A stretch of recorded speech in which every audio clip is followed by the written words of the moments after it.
tuvo su sueño. Bienvenidas, bienvenidos para encontrarnos, para estar. Y Leonor va a dar comienzo, ¿no? ¿Cómo les va a todas?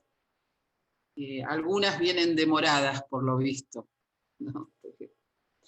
Pero bueno, empezando este sexto sábado de nuestra invitación de palabras para el camino, quería como hacer el puente de memoria con el sábado anterior, en el que nos pusimos y nos dispusimos a sentir, a pensar, a trabajar sobre nuestras memorias, esas que vimos que construyen identidad, como la canción decía también, ¿no? Identidad que viene de lo antiguo y también identidad que va hacia lo nuevo, en un círculo permanente, ¿no? Lo antiguo se hace nuevo, lo nuevo vuelve a ser antiguo. Y esas memorias que vamos compartiendo, sentíamos el sábado que se transforman a medida que nos transformamos nosotras, y las vamos evocando, ¿no? Una de las cosas que pudimos compartir y que pudimos adentrarnos fue que hay memorias memorias que generan identidades que vienen, y eso lo sabemos muy bien las mujeres, que vienen como dadas, como llenas de mandatos, como llenas de formatos en los cuales nosotras a veces tenemos poca decisión, sobre todo cuando somos pequeñas o cuando nos sentimos solas, ¿no? Esos formatos definen, nos decía Sandra, por primera vez, dicen quiénes somos desde esta heterodesignación, ¿no? Y que nosotras al juntarnos con otras, al hacernos círculo, como decía Mónica al inicio, cuando nos volvemos comunidad, cuando queremos que la historia sea paso a paso con otras, nos vamos autodesignando, vamos rompiendo esa heterodesignación para poder empezar a designarnos nosotras, desde cada una, desde todas, desde este círculo, desde la comunidad, desde el territorio, desde las luchas. Y entonces empezamos a ver que esas genealogías que pudimos compartir cuando ustedes traían sus memorias, no solamente se unen o se entrelazan o se tejen con el parentesco o con la sangre, sino que la comunidad, el lugar que ocupamos en esa comunidad, las luchas que llevamos a diario, los territorios, nuestros posicionamientos políticos, nuestros discursos, nuestras deconstrucciones, construyen nuevas genealogías, y que esas genealogías en nosotras tienen que ver con una genealogía de fe, con una genealogía que tiene todo que ver con eso que ustedes ponían en el centro, en la nube, que son nuestras espiritualidades. Ustedes recibieron el aporte para este encuentro, y dentro de ese aporte estaba el pedido de que puedan leer, que se puedan adentrar en el capítulo 9 y 16 de Judith, y ahí tenemos muchas pistas para esto de empezar o seguir reconociendo esas genealogías de fe. Pero también, cuando pensamos que estamos construyendo nuevas genealogías, está bueno poder hacerse la pregunta de por qué tenemos como mujeres que reconstruir, redireccionar, redimensionar nuevas genealogías. Y porque el patriarcado no para, no descansa. el patriarcado sigue violentando, lastimando estas genealogías que a nosotros nos generan identidad. Y la verdad que ponerle el cuerpo, la cabeza, la lucha al patriarcado viene siendo la tarea de nosotras como mujeres en estos tiempos. Y bien difícil, porque ese patriarcado tiene como múltiples rostros, ¿no? Tiene como un montón de expresiones que a veces hasta están como disimuladas en la cotidianidad, en nuestros vínculos, en nuestros vecinos, en el poder que nos gobierna. Pero también tiene rostros absolutamente visibles, ¿no? e históricos. Pensábamos cuando pensábamos este encuentro que el patriarcado en nuestras historias como pueblos tomó rostro de dictadura, tomó rostro de desaparecidos, tomó rostro de guerrilla, tomó rostro de guerras, tomó rostro de feminicidios. En México, desde ayer ya, vienen preparándose para el Día de los Muertos, y una de las cosas que una compañera mexicana me decía, ojalá podamos tener alguna luz para luchar lo que todavía pasa en distintos lugares de nuestro país cuando desaparecen mujeres o aparecen en fosas comunes. Ese es un rostro del patriarcado, al que a nosotros obviamente nos cuesta enfrentar porque somos a quienes quieren hacer desaparecer. En Chile vivíamos con alegría el voto a la nueva constitución del domingo anterior, pero si se requiere una nueva constitución es porque hay una constitución que tiene rostro de patriarcado. Y también ahí está la lucha de las mujeres. Yo pensaba en la Guerra Civil Española, ¿no? Y recordaba a nuestras compañeras españolas que nos acompañan en el encuentro. ¿Cuánta presencia de mujeres tuvo la República? Entonces, ese patriarcado que avanza, que avanza, que avanza, y al que cascoteamos, y al que luchamos, y al que le ponemos el cuerpo, como va dándose cuenta, que ya nosotras nos dimos cuenta, porque tenemos otra genealogía, que es una genealogía de no estar solas, va tomando como formas bien diversas para meterse, para quitarnos la valentía, pero las mujeres seguimos en eterna resistencia. Y es una resistencia que tiene que ver con algo que decía Sandra por ahí, con un linaje de valentía, con esto de una madre que, lo pensábamos en relación a los desaparecidos de Argentina y a nuestras madres, una madre que se vuelve hija de sus hijos para poder seguir buscándolos. También hablábamos el sábado pasado de esta sensación permanente que sentimos de orfandad, y que esa orfandad, que es carencia, nos invita a que podamos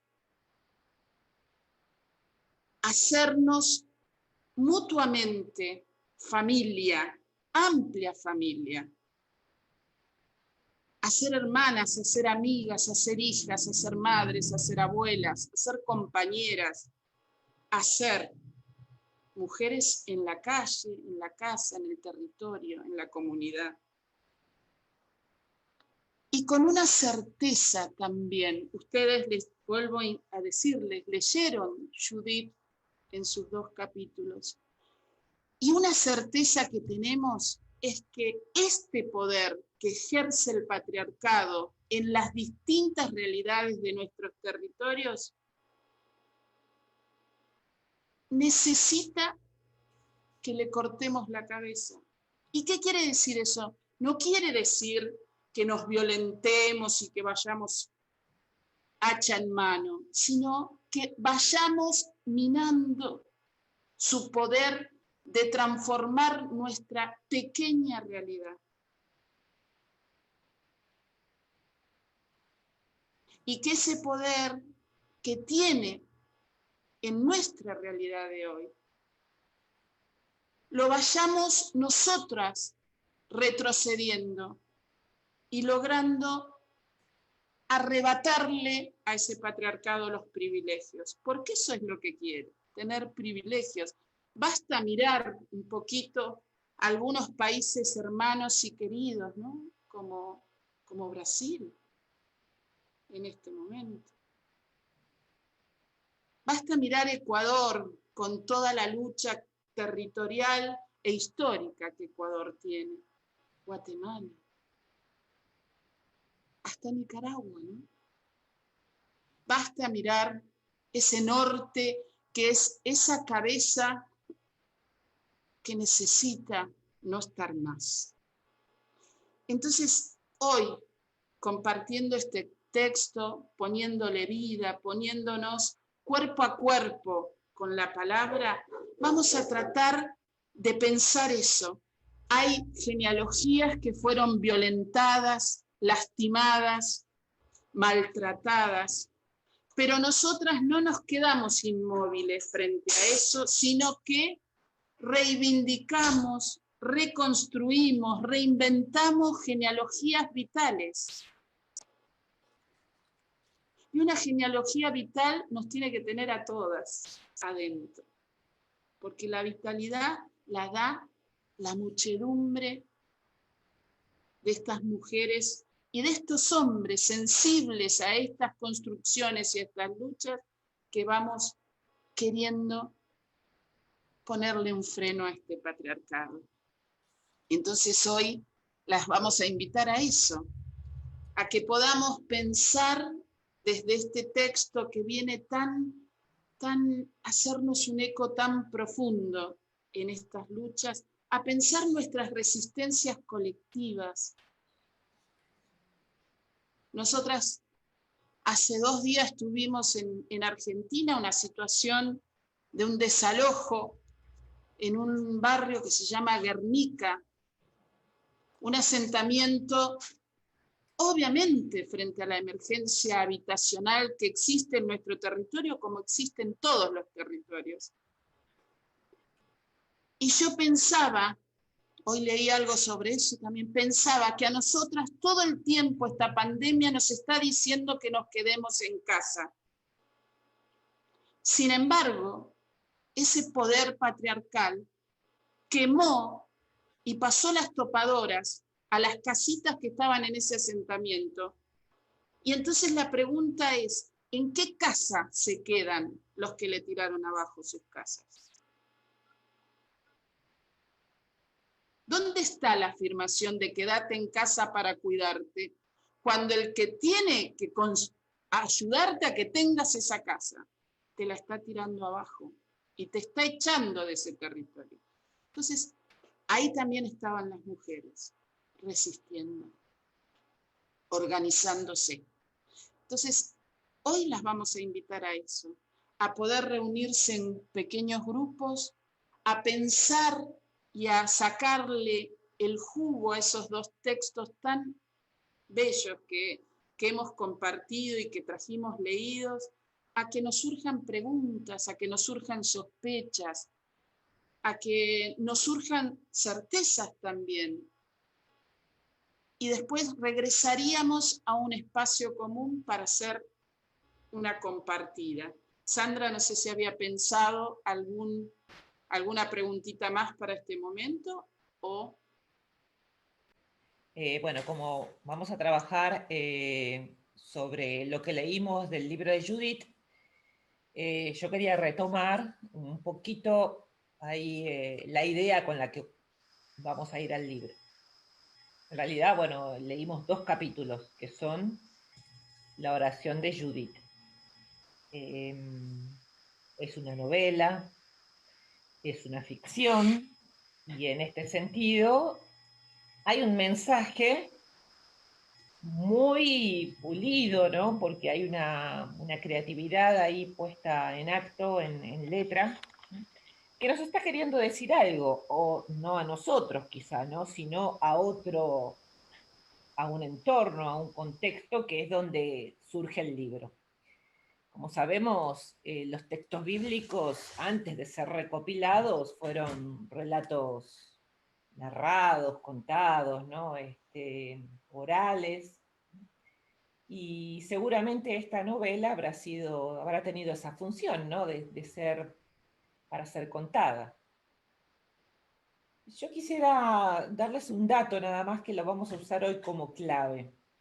Toda la historia de este libro transcurre en un lugar que no existe. Entonces, el nombre que tiene ese lugar justamente nos da la clave porque ahí un nombre puesto a propósito, ¿no? El lugar es Betulia. Se dice que es un lugar, Betulia, un pueblito de Samaria. Tengan en cuenta entonces que ya sabemos que Samaria es una región que los judíos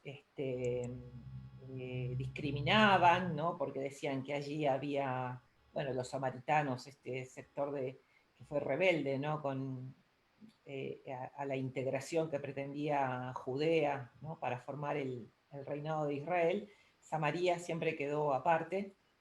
Y bueno, hay un pueblito entonces ahí en Samaria, que se llama Betulia. Y Betulia significa la muchacha. Entonces, esta historia va a ser sobre un pueblo llamado Betulia, que no por casualidad significa la muchacha. Y en este pueblo suceden cosas, está sitiado, está amenazado de muerte, sobre todo, bueno, porque está cumpliendo la función de ser como la muralla de contención a la invasión a Jerusalén, es decir, que este pueblito, pobre, les tocó ser como ahí, ¿no? Los que tuvieron que poner todo lo que tenían y lo que no tenían, ¿no? Para defender el templo. Entonces ahí va a suceder esta historia con Judith. Yo me preguntaba, ¿no? Y a veces leyendo la Biblia tenemos que hacer este ejercicio, ¿no? Si aquí hay una comunidad que cuenta una historia, que la inventa, porque no es solamente que están narrando una crónica de algo que sucedió, sino que inventan esta historia, es porque tienen algo que decir. Es decir, hay un sector del pueblo creyente que con esta historia está queriendo decir algo, quizá denunciando, quizá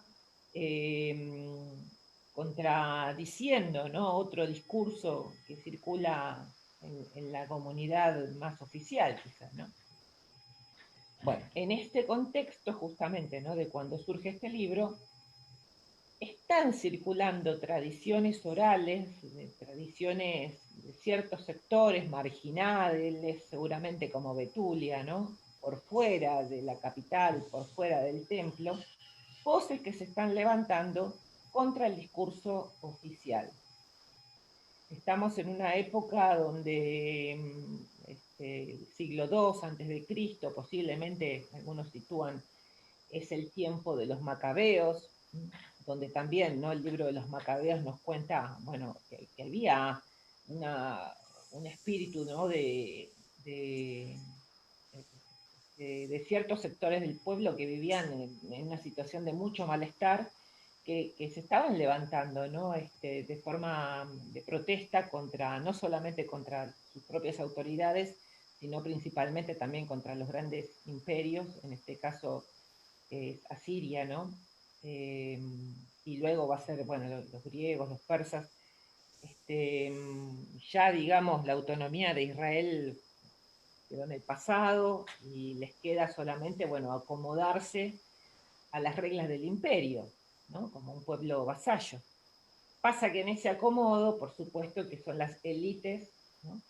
Las clases dominantes las que se acomodan primero y el resto, digamos, lo tiene que soportar el pueblo, ¿no? El precio del costo de esas reglas que pone el imperio.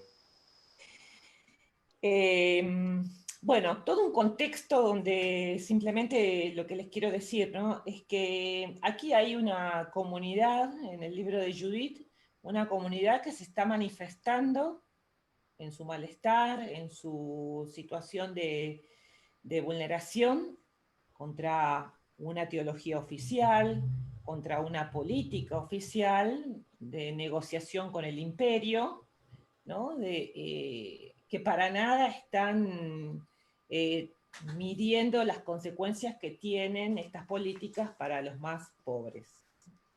En ese contexto surge entonces la figura de Judith, ¿no? En un pueblo, como les decía, que se llama Betulia.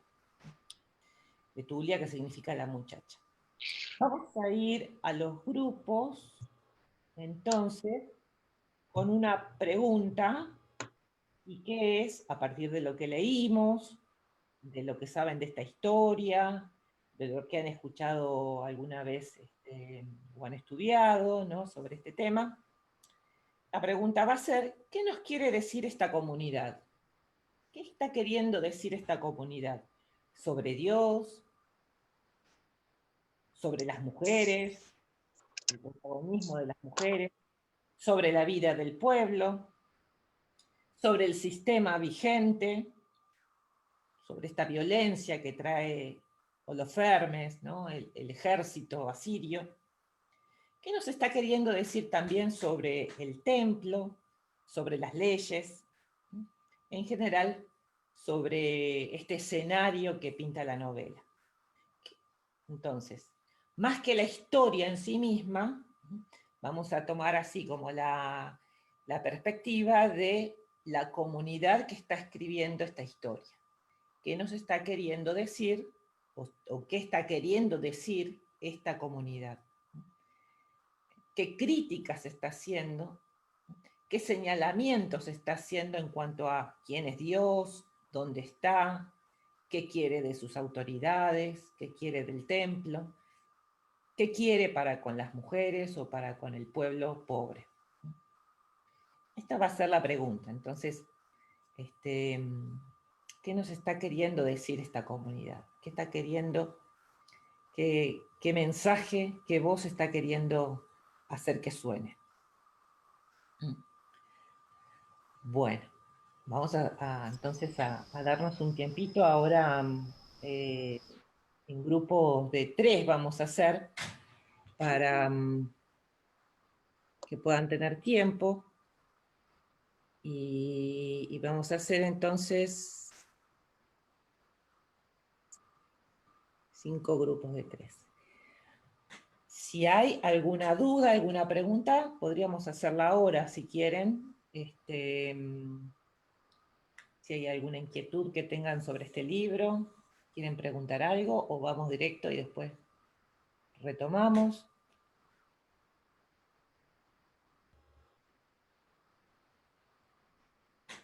¿No? Bueno, entonces, ya saben cómo es, cuando le aparezca el cartelito ponen que sí y van a ir entonces a entrar a un grupo. Vamos a tener entonces unos 20 minutos para trabajar esta pregunta.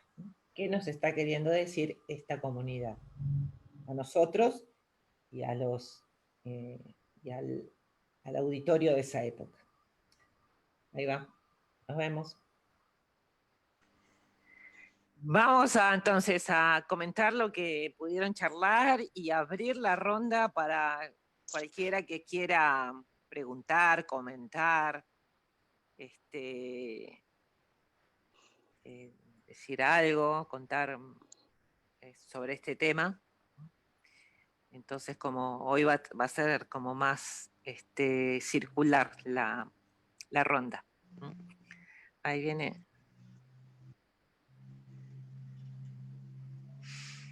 Verla. Y Pedro, alguien que tiene el cartelito de Pedro. Verla levantó la mano. ¿Quiere hablar? Yo, sí. Hola y un abrazo para todas y para todos. Hola. Hola, Verla. Estamos acá. Hola, me tocó hacer equipo con Silvina. y estuvimos coincidiendo en muchas percepciones acerca del texto. Por ejemplo, haciendo un resumen, decíamos que ese pueblo, esa comunidad, Betulia, como tú has dicho, la muchacha, como nos has indicado también, en este momento de pandemia es la humanidad. En este momento de pandemia es Argentina, es Venezuela, es cada uno de los espacios representados en este círculo de lectura. En esa Betulia, la mujer sale siempre al frente, le toca la peor parte, asumir compromisos, asumir responsabilidades, enfrentar dificultades, y no deja de aparecer allí la figura del patriarcado representada en el rey, que en el rey y patriarca que manipula, que humilla, que veja. Y no deja de aparecer también la figura de la mujer que se empodera, que se hace consciente de sus potencialidades, de sus facultades, pero que también se hace consciente de su propia espiritualidad. Así es que tanto Silvina como yo nos hemos visto reflejadas en ese texto que ustedes nos han propuesto de manera tan oportuna. Gracias. Gracias, Verla. ¿Otro grupo? Hola, Hola. soy Mitzi. Mitzi. Soy Mitzi de Arica, Chile. Me tocó con Marcela Clemente y no alcancé a tomar el nombre de la otra señora porque no estaba en pantalla o que tenía problemas. Marlene, también, creo que era. ¿Marlene? Me parece que sí, del Salvador. Sí, Marlene. Marlene Méndez. Bien. Bueno, también analizamos la verdad, la situación de Judith. Yo siempre pienso que Judith fue una mujer muy especial. Muy especial, no era cualquier mujer, eso lo comentaba yo, no era cualquier mujer. Era una mujer joven, viuda, rica, y además era una muy buena mujer. Y siempre he pensado que las mujeres tenemos el privilegio de usar lo que tenemos, porque no nos han dejado usar todo lo que tenemos. Yo estoy consciente que vivimos en una sociedad patriarcal, entonces hemos decidido usar lo que tenemos, lo que hay. Y ella usó realmente lo que tenía, y lo que tenía era realmente al servicio del Señor. Les confieso eso porque yo, a pesar de vivir en una sociedad patriarcal, ¿cierto? Mi historia personal es de empoderamiento de mujeres. Vengo de la quinta generación de primeras hijas mujeres. Yo he sido la primera hija de mi madre, yo tuve una primera hija, mi hija tuvo una primera hija y ahora mi nieta tiene una primera hija. O sea, realmente mi historia personal es de una mujer empoderada. Después de mí vienen 3 hermanos varones. Y después de mi primera hija, yo tuve 4 hijos, tengo 4 hijos, y vienen todos mis hijos varones. Cuento corto, muy corto, ¿cierto? En mi casa siempre ha habido una relación de muchos hombres, pero con una mamá muy empoderada.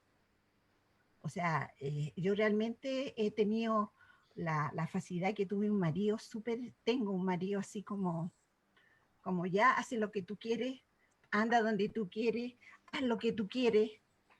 Entonces, y me he apoderado de todo esto. Entonces, por eso estoy acá. Por eso que siento que las mujeres, le comentaba, ¿cierto?, en el grupo, que los hombres no nos han dejado ser inteligentes. Entonces como no nos han dejado ser inteligentes, somos audaces. Somos audaces y usamos lo que tenemos.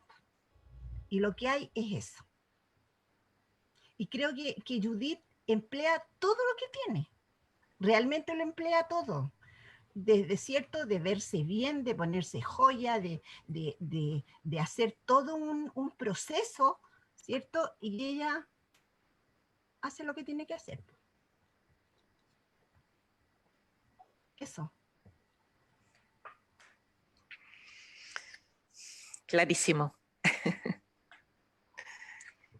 Bien. Gracias, Mitzi. Y Marlene. Otro grupito. Sí. Marisol, sí. Hola, Marisol. Hola, Sandrita. Bueno, yo estuvimos con Luján y nosotras tuvimos que leer el texto ahí porque no lo habíamos leído, sorry. Así que leímos los 2 capítulos, pero fuimos leyendo y contestando más o menos lo que... Ahí Luján fue el cerebrito igual. Ahí. Pero te cuento lo que comentamos, porque la pregunta, tú nos dijiste, ¿qué nos quiere decir esta comunidad? Sí. Bueno, y nosotras pensamos que quiere denunciar, reclamar, gritar la indignación desde la voz de las mujeres, desde el templo y las leyes, la necesidad de recuperar la esencia de este templo para que estén al servicio de los débiles, abandonados, y entre ellos las mujeres y viudas. La transformación viene de la fuerza de una mujer que se cansa de ver la opresión y sometimiento de su pueblo. Es un canto de alegría, pero a la vez es un canto de confianza al Dios que no abandona. Eso sacamos en ese ratito con Luján. Leímos los 2 capítulos y contenta. Corriendo. Bueno, muy bien. Y creo que queda un grupo más. No sé si Luján quiere aportar algo. Luján. ¿No? Quedó concreto, me parece, porque justamente era lo que conversábamos, ¿no? Esto de mirar cómo la fuerza sale desde una mujer que habla por un pueblo también.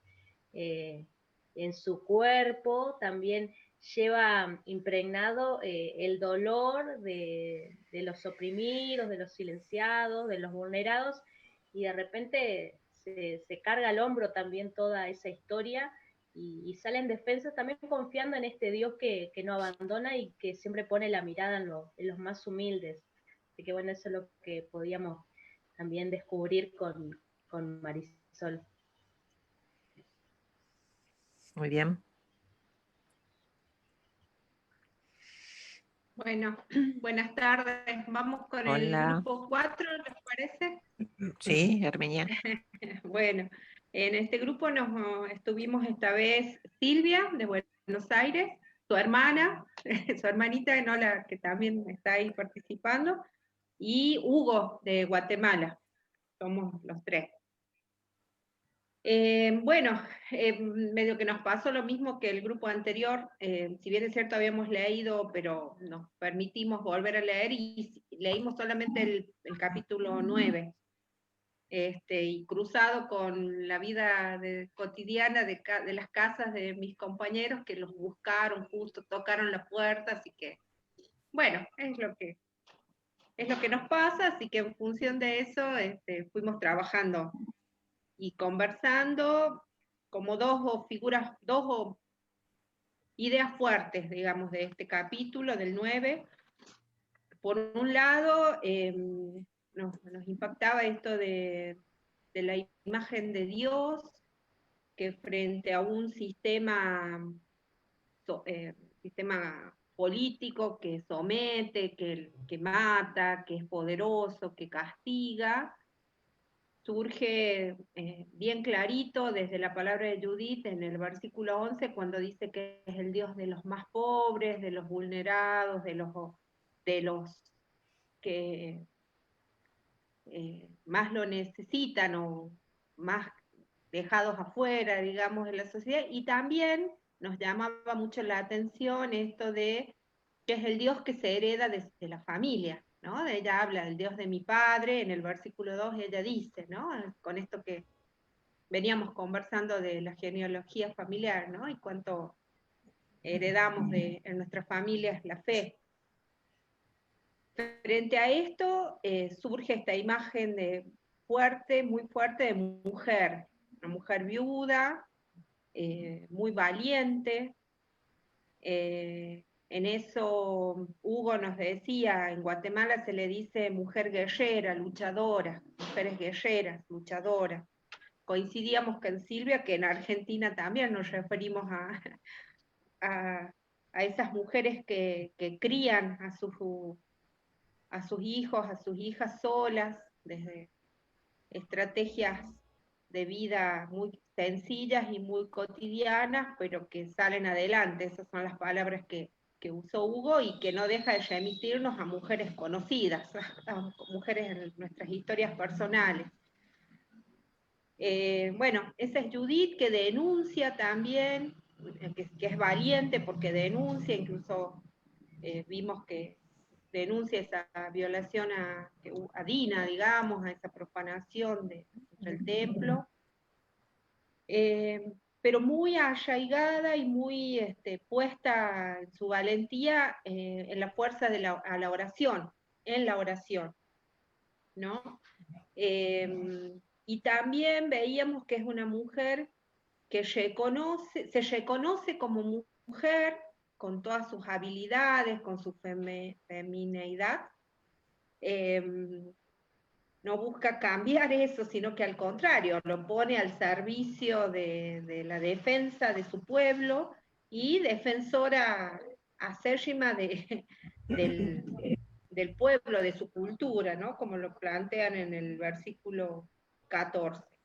Y veíamos que a lo largo de toda la oración siempre invoca a Dios, ¿no? A ese Dios Padre, ese Dios que cuida y que busca la liberación de su pueblo, como lo dice en el último versículo, en el versículo 14. Bueno, es lo que yo tomé del grupo, no sé si Hugo o Silvia quieren agregar algo.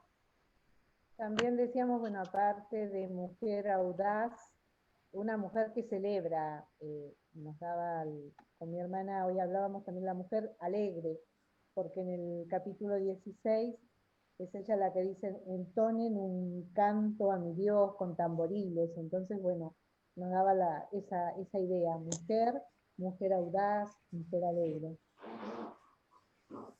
Yo de mi parte, bueno, reafirmar lo que decía, nos evocó a la Argentina, las madres y las abuelas de la Plaza de Mayo, de Guatemala. Yo decía una tía, hermana de mi mamá, y no lo dije, pero me evocó dos figuras de mujeres.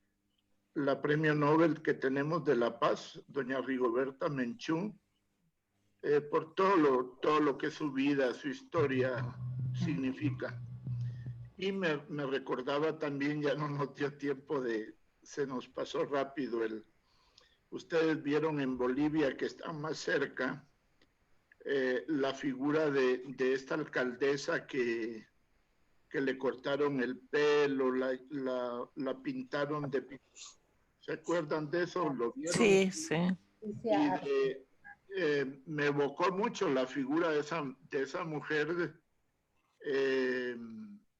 bueno, rodeada, maniatada, y decía, bueno, me podrán matar, pero palabras más o palabras menos, yo no voy a renunciar a lo que pienso y a lo que siento. No fueron bueno, las imágenes de esas mujeres que son cotidianas, ¿verdad? Y no sé, eso sería. Qué fuerte. Qué fuerte. Bueno. Ingresaron Sandra, Mercedes y Mabel con una hora de retraso porque cambiaron el uso horario por allá, de España. Claro. Por ahí claro. Si ellas quieren compartir algo de lo que pudieron leer, aunque no participaron del inicio del encuentro, nos quieren compartir algo de su lectura. Hola, buenas noches. Hola, Mercedes. Sí. Ha sido una sorpresa porque sí, de pronto... ahora está Mercedes, ¿no? Sí.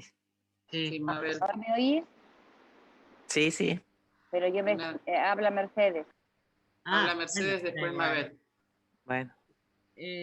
Sí, que ha sido una sorpresa. No, ha sido un día muy movido aquí en casa y yo estaba pensando, no me dio el tiempo porque he tenido un problema informático gravísimo y he tenido que borrar 9.000 correos. Y entonces, bueno, ha sido un día un poco estresante. Sí. Me recordaba, no me dio tiempo como quería haberlo preparado, pero sobre todo, tanto Judith como Dina, como siempre, o sea, cómo son la mujer, esta figura de liberación, ¿no? En el caso de Dina, qué fuerte, y en el caso de Judith, no digamos, ¿no? Como a través de esta mujer se consigue la liberación. Ahí estaba intentando escucharos, ¿no? Porque esta canción de mirada desde la memoria de las mujeres ha coronado durante mucho tiempo muchos de nuestros escritos y resonaba ahora mismo, estaba intentando sintonizar con las figuras bíblicas, ¿no? Resonaba mucho dentro de mí. Ahí estaba escuchando, ¿no? Y cuando he empezado, que estaba hablando, ¿quién era? ¿Mixi? ¿Quién era la... Sí, me ha encantado. Lo poquito que te he podido oír, pues iba en esa línea, ¿no? Que además has dicho una palabra importante que no he podido retener. Ese sentido, ¿no? Es decir, lo de sin memoria somos como el aire, está clarísimo, ¿no? Y tanto la figura de Dina como la de Judith son dos figuras que de alguna manera nos sacuden, ¿no?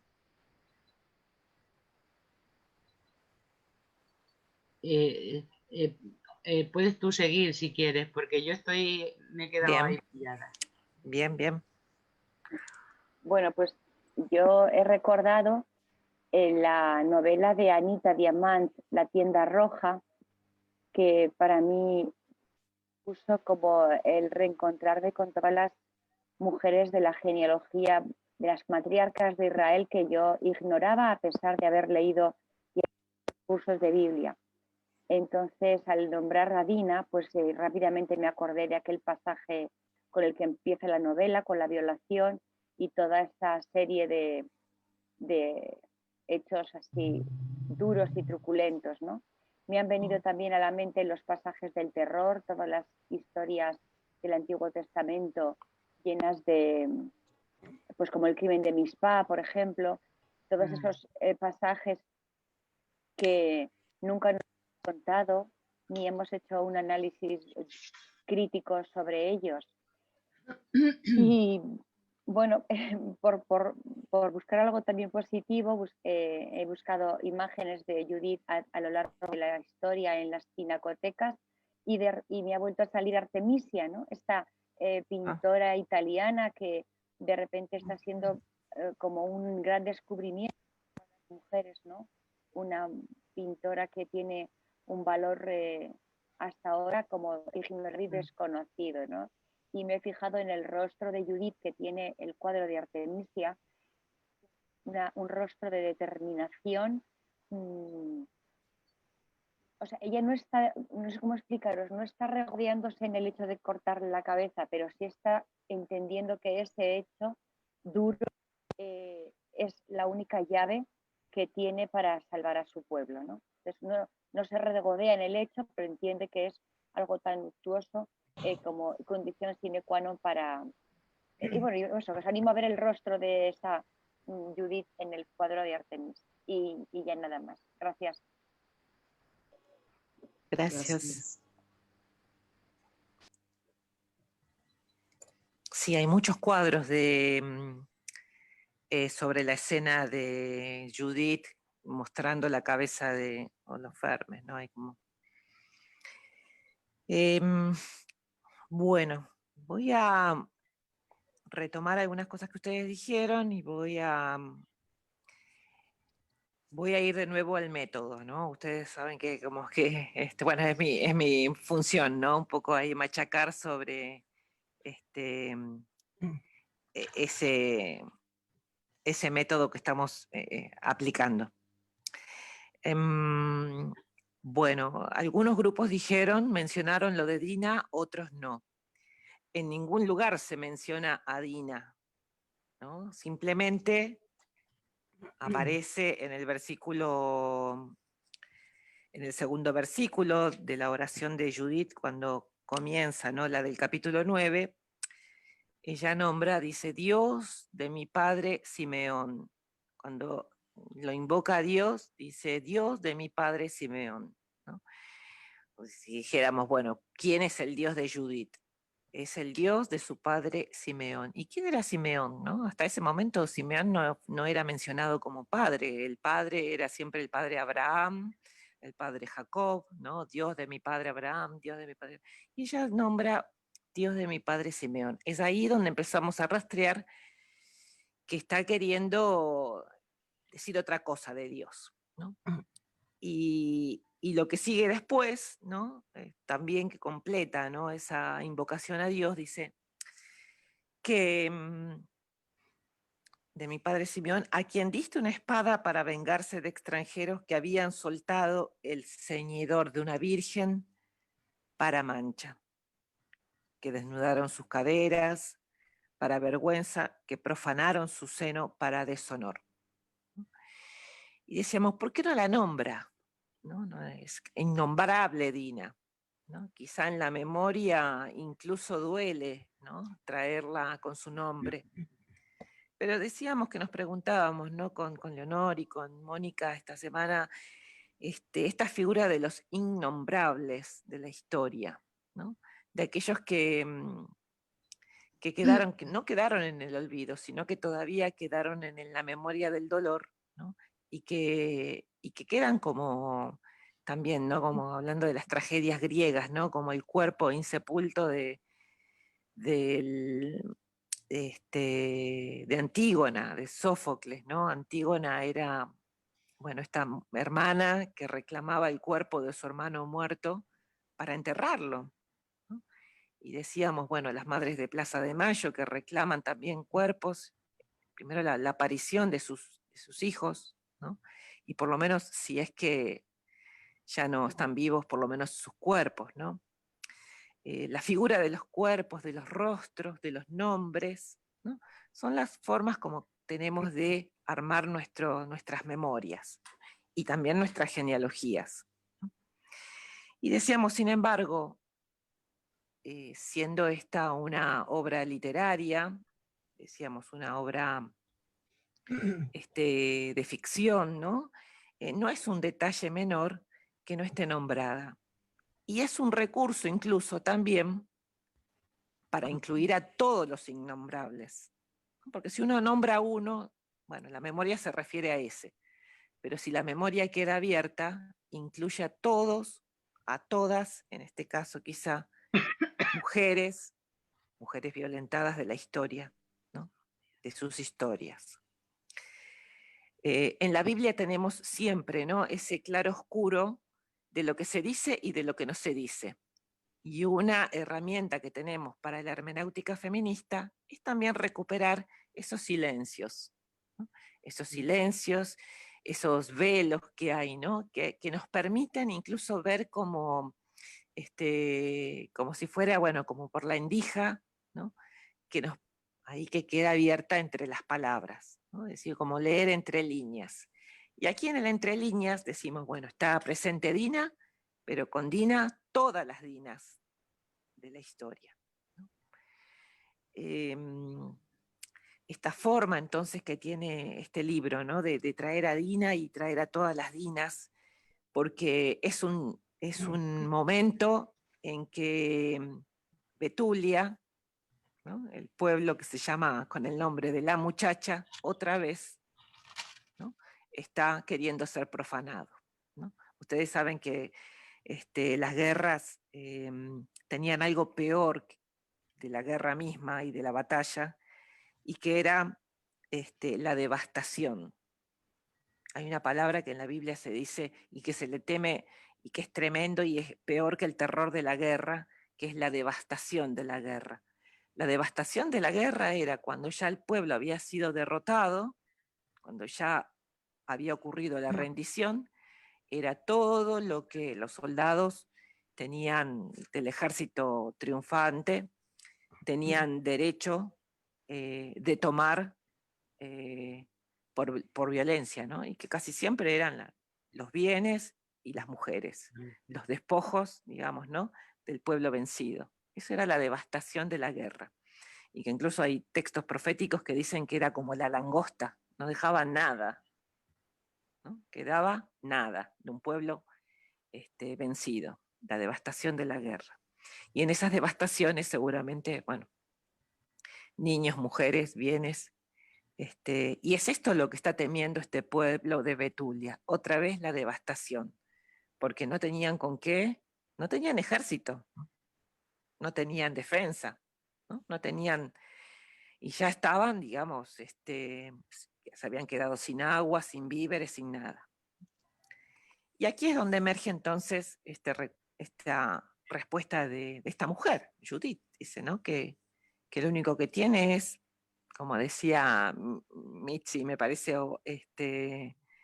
¿no? Que es la audacia, ¿no? La audacia y la fe, ¿no? La fe en este Dios que no es un Dios al cual hay que rezarle para que llueva, ¿no? Porque es, ya digamos, sin agua les quedaban 5 días apenas, ¿no? Entonces, o les tocaba la devastación de la guerra o morir de sed. Y los sacerdotes ahí, los jefes del pueblo, le piden a Judith entonces que rece para que llueva, ¿no? Y Judith no reza para que llueva, ¿no?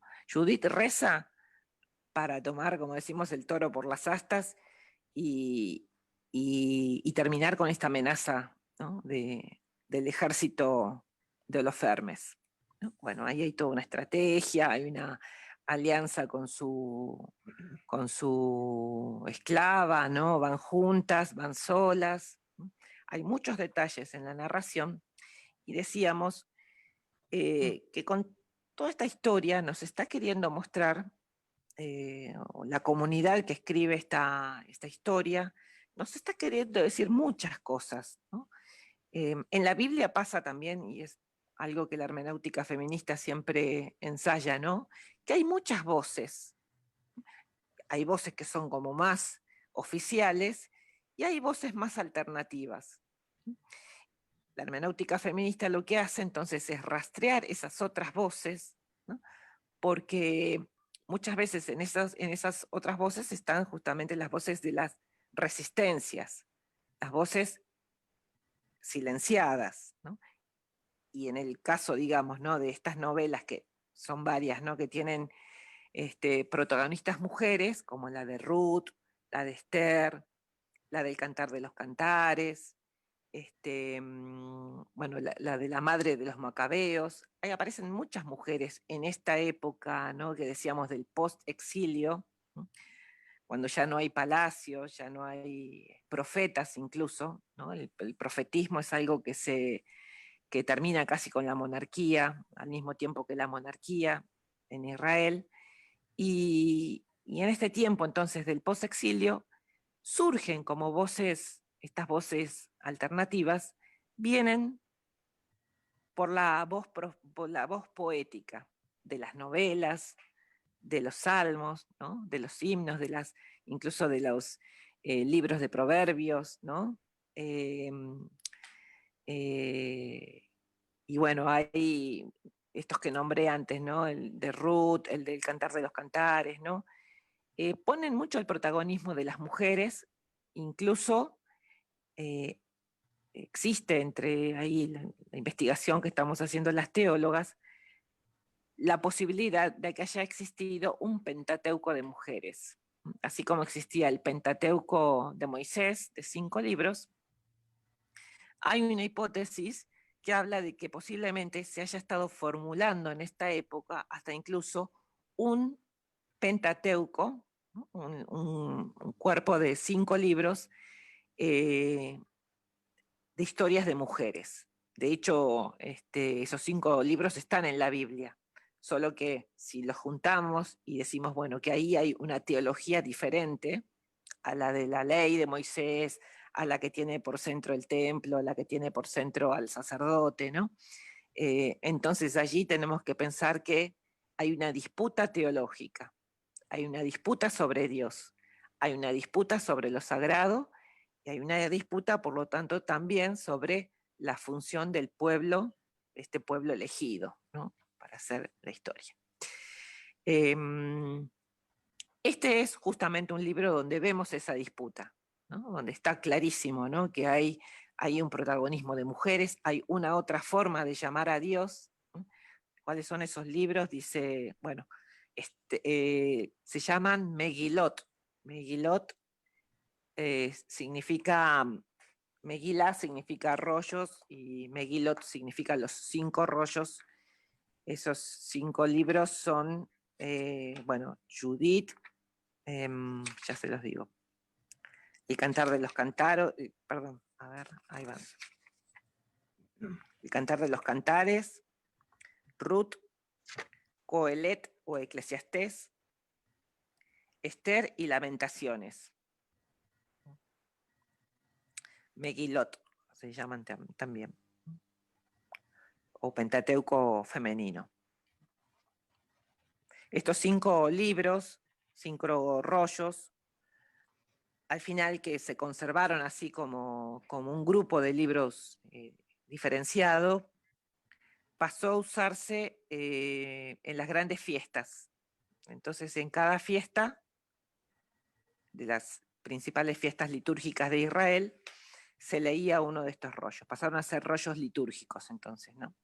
Por ejemplo, el libro del Cantar de los Cantares, ¿no? Que es un poema de amor, se leía para la fiesta de la Pascua, como un canto de amor entre Dios y su pueblo. Un poema bellísimo, ¿no? Erótico incluso, ¿no? Con un lenguaje de mucho contenido erótico y sin embargo, bueno, vean cómo el lenguaje religioso incluso tiene ese potencial de ser reinterpretado, resituado, reutilizado, ¿no? Para diferentes ocasiones y por eso también entonces se siguen usando. Son considerados, digamos, ¿no? Literatura inspirada y por supuesto con estas funciones.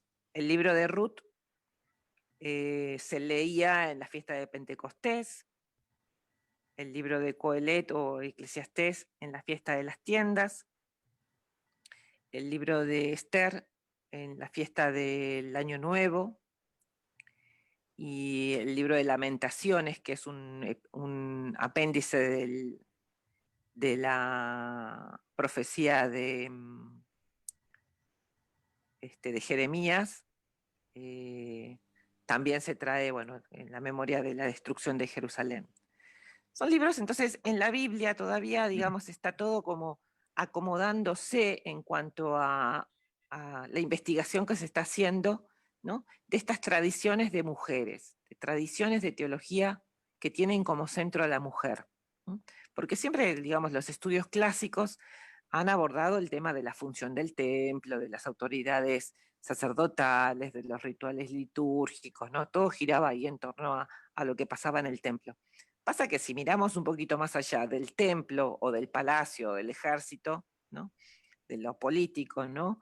Vemos que hay la mayor parte de la gente, del pueblo común, está también elaborando su discurso religioso, ¿no? El problema es que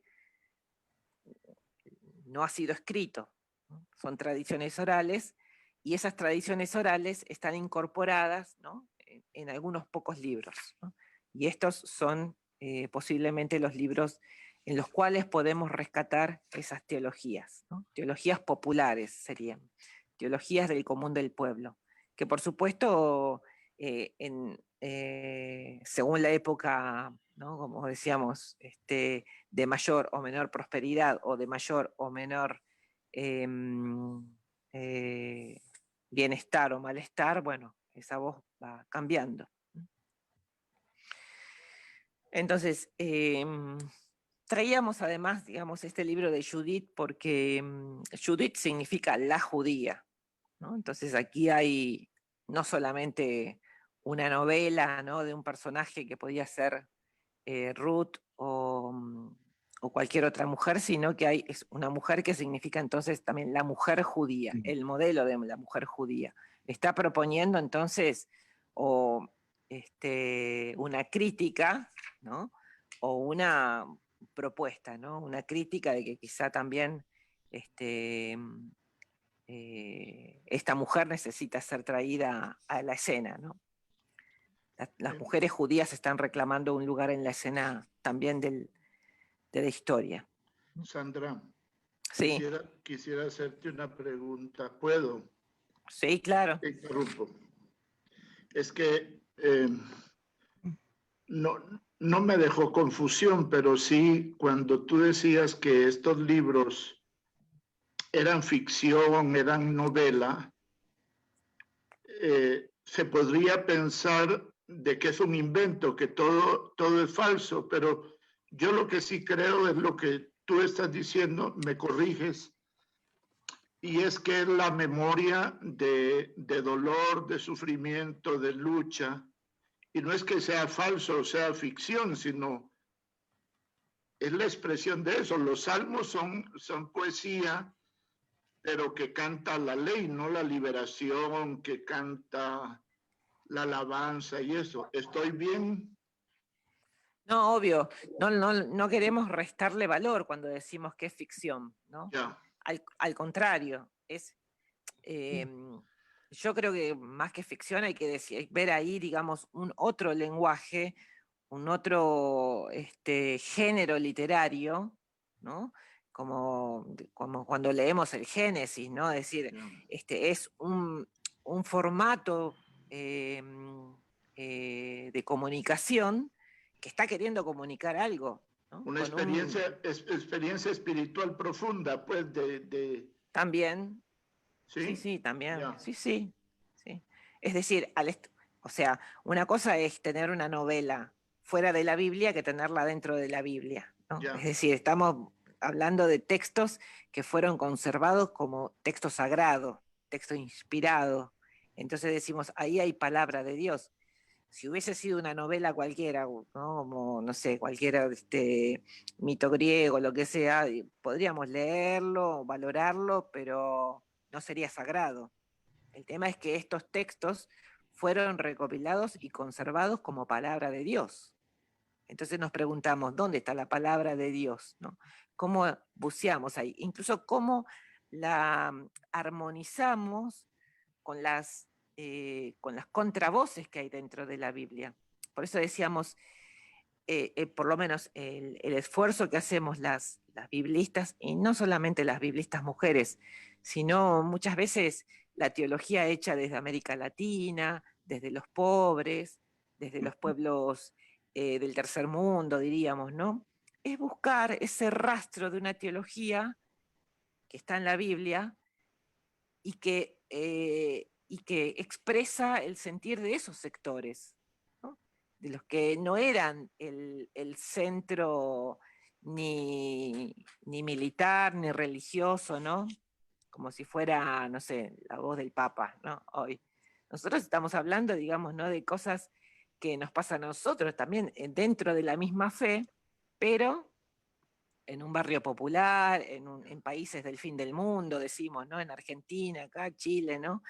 De lo que pasa en una toma de tierra, o en un pueblo que pasa por una dictadura, ¿no? O como decía también recién Hugo, esta mujer de Bolivia, ¿no? Que entre otras cosas, hoy escuché que en la última elección fue elegida senadora, ¿no? Esta mujer que había sido rapada. Y entonces, en estos avatares de la historia, digamos, nosotros tejemos un discurso sobre la política, sobre la economía, sobre la religión también, ¿no? Desde un otro lugar.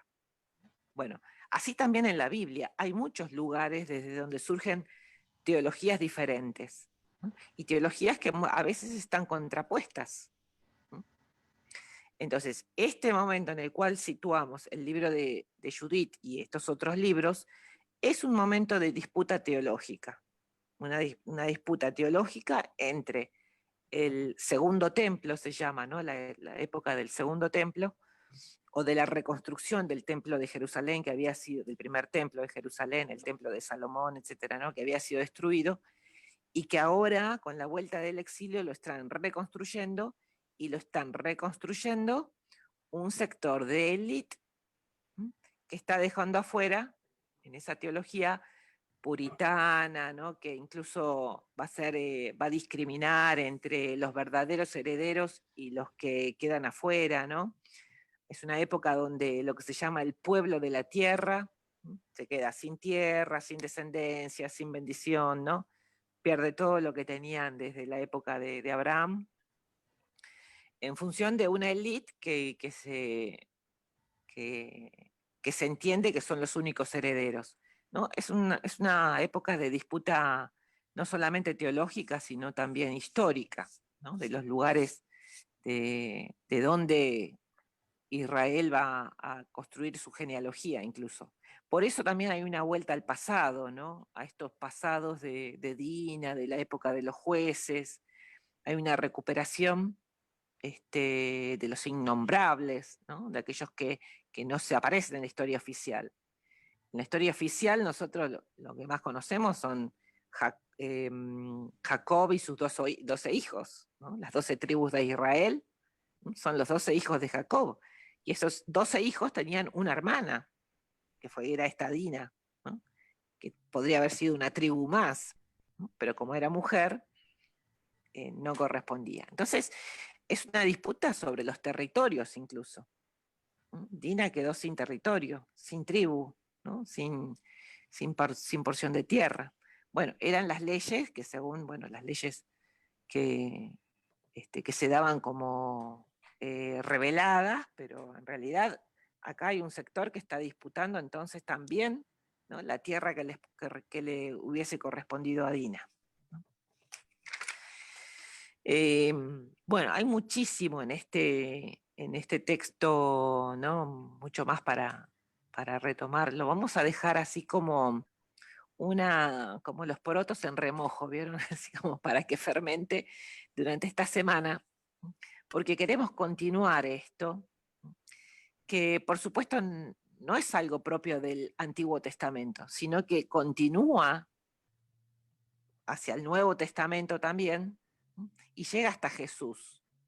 Estas memorias subterráneas, estas genealogías que van, estas teologías incluso, ¿no? Que van, que siguen vivas, ¿no? Que quizás no están escritas, pero que emergen, ¿no? A veces en textos donde decimos, no estaba olvidado, ¿no? Estaba guardado, ¿no? Estaba circulando por otro lado. Bien, yo hoy estaba acá haciendo unos arreglos en mi casa, y vieron que es como la humedad, ¿no? Que decimos, bueno, acá aparece una mancha de humedad, ¿y por dónde entró el agua? Bueno, tenemos que buscar por dónde entró el agua, ¿no? Porque a veces el agua, decimos que entra por un agujerito del techo, circula por lugares que no sabemos por dónde, va por la pared y aparece por una mancha, no sé, atrás de un mueble, ¿no? Bueno, las memorias en la Biblia y las tradiciones que se llaman, y las teologías, a veces también circulan así en la Biblia. No vemos por dónde siguió su camino, pero de pronto aparece. Y así va a ser como vamos a ver que aparece en la genealogía de Jesús.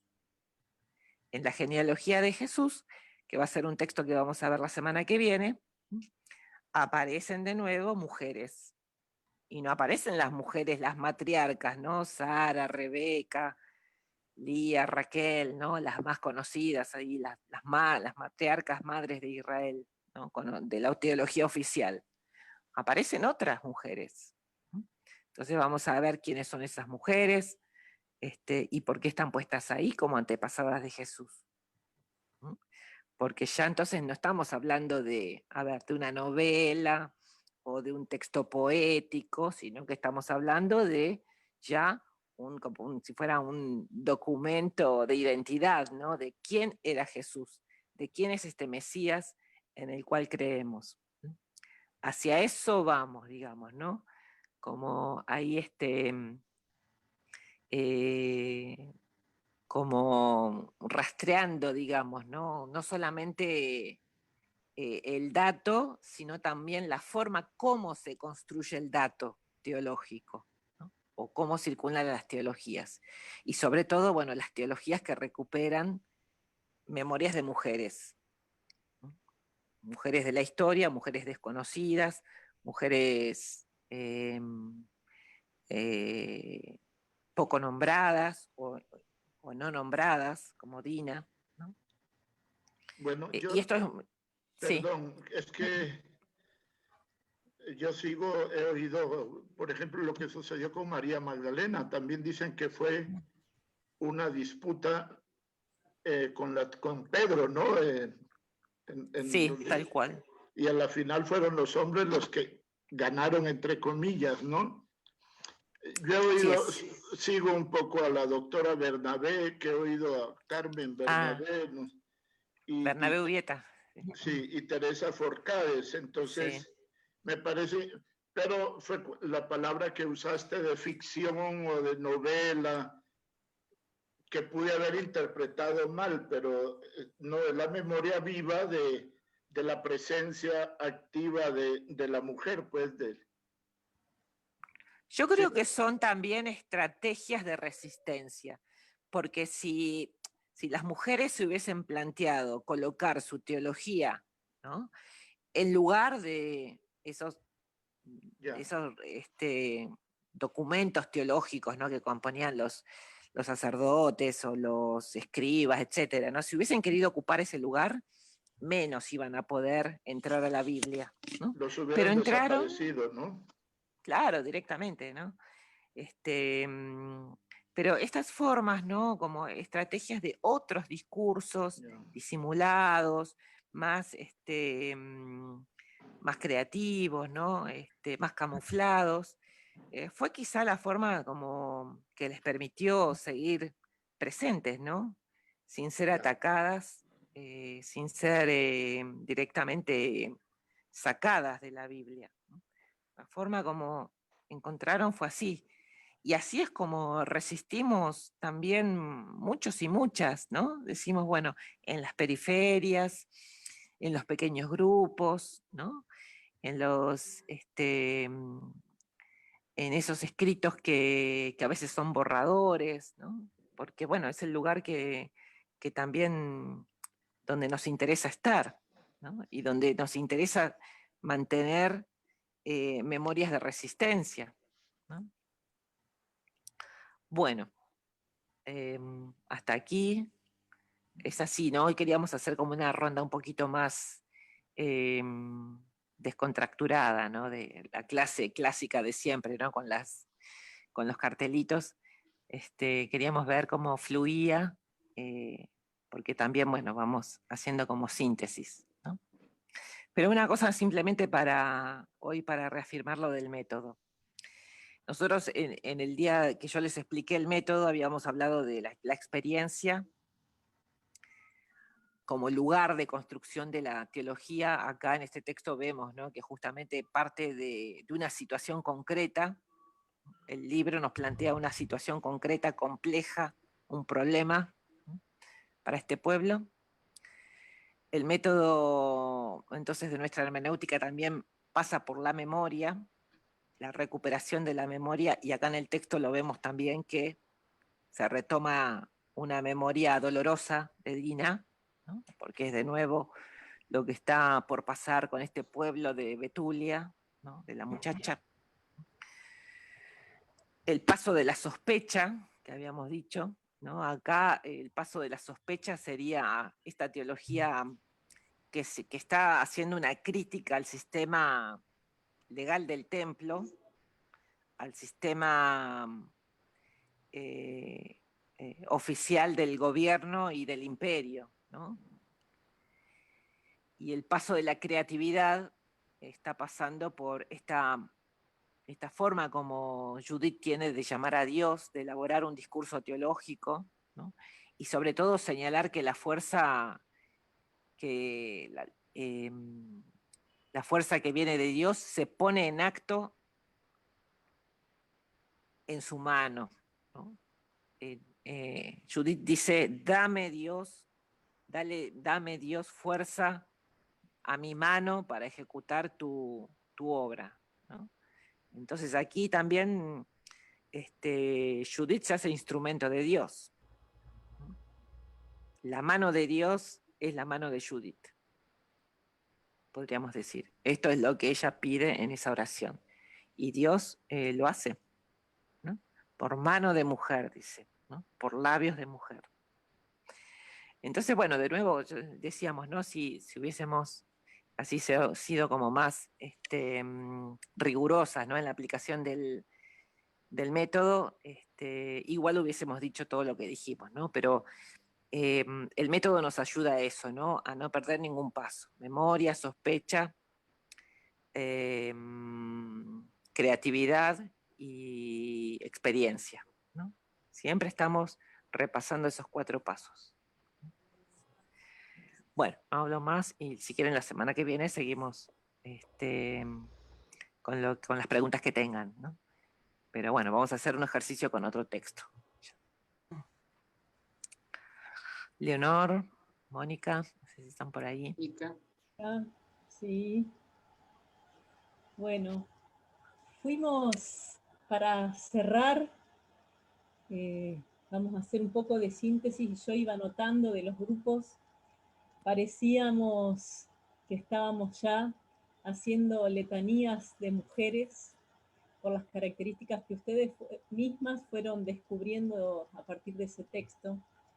Y decíamos, estoy anotando: mujer que se empodera y que es consciente de su propia espiritualidad, mujer que usa lo que tiene, lo que hay, mujeres audaces, mujeres que habla por el pueblo, mujeres fuertes, guerreras, luchadoras, orantes, celebrantes, alegres, mujer, figura de liberación.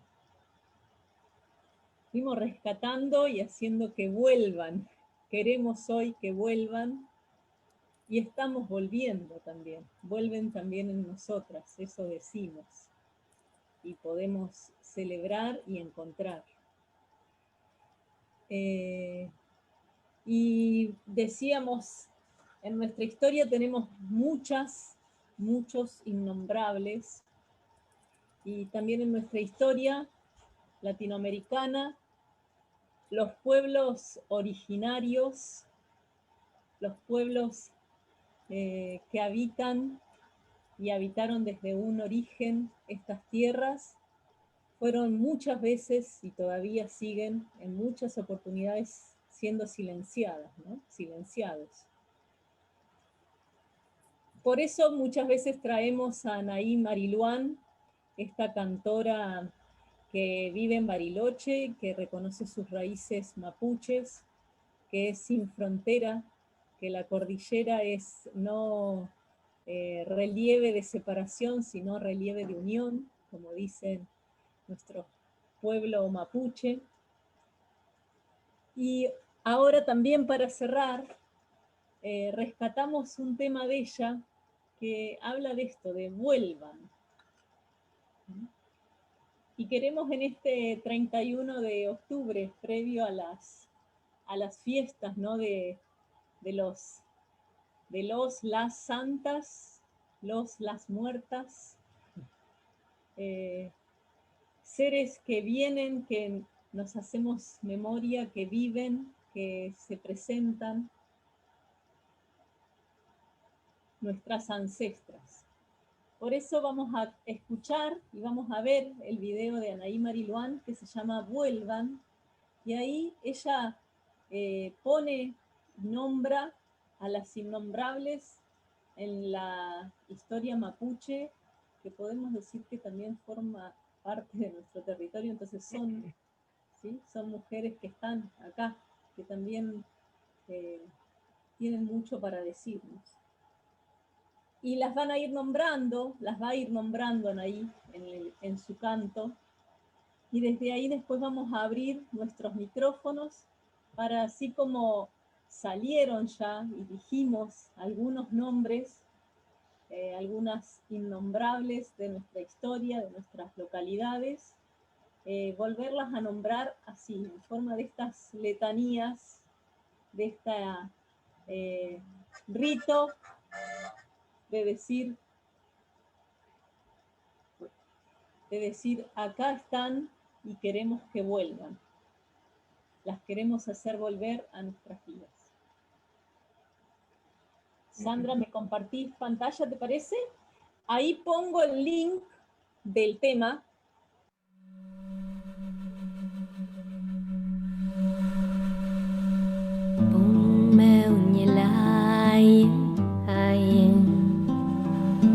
Kêu canto yo aku tulimu kurakako kisukuro falkoi halkoi kutraketengen mong nyelemu tanyi pula mien punyen Traketeyen mong nyelemu tanyi pula mien punyen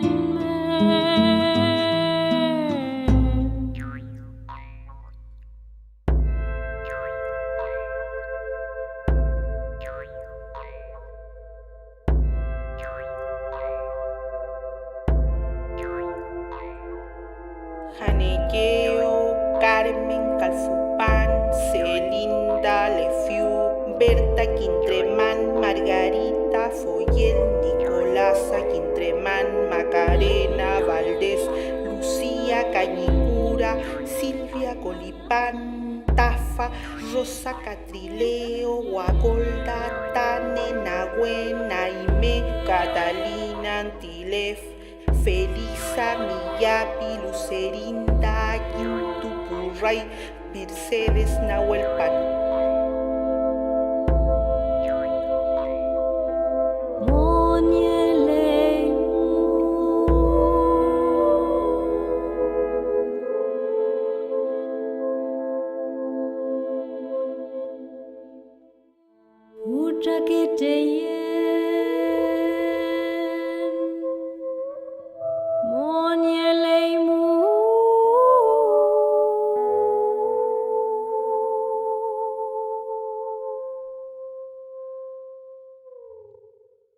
Vamos a ir diciendo el nombre y diciendo que vuelva, ¿les parece? Marta, que vuelva. Que vuelva. Vuelvan. Antonia. Que vuelva. Que vuelva.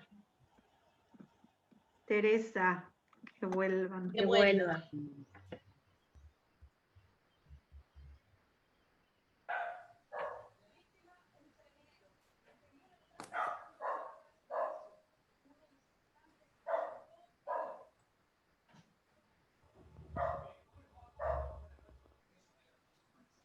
Ana. Que vuelva. Vuelva.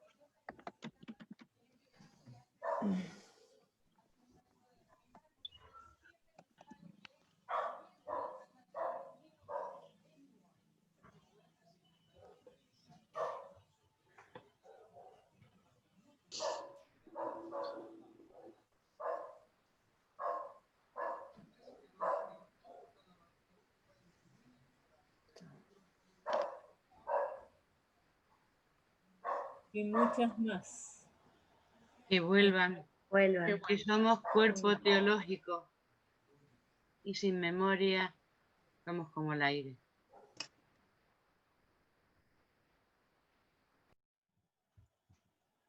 Gracias, Mónica. Gracias por todo. Gracias. Muchas Ahí gracias. perdón, una cosita, ahí en el chat último fue saliendo porque alguien pedía bibliografía, nos pasamos ahí también la de Anita Diamant, La tienda roja, es interesante esa novela, y otros materiales sobre estos Megilot que yo nombré, el Pentateuco femenino. Hay una revista Ribla, que de aquí de interpretación bíblica latinoamericana, y escribimos varios biblistas. Hay un número sobre eso, y en otro número anterior que se llama Las mujeres y la violencia sexista, hay un artículo mío sobre este tema que desarrollamos hoy del libro de Judith, porque es un trabajo un poco ahí de mucha, de recuperar muchos elementos ahí medio finos, ¿no? Que hay que estar con más tiempo que acá. Bueno, gracias igual. Un abrazo a todas, nos vemos el sábado. Muchas gracias. Hasta el sábado. Gracias. Hasta luego. Antiguo su sueño, una voz que dice en río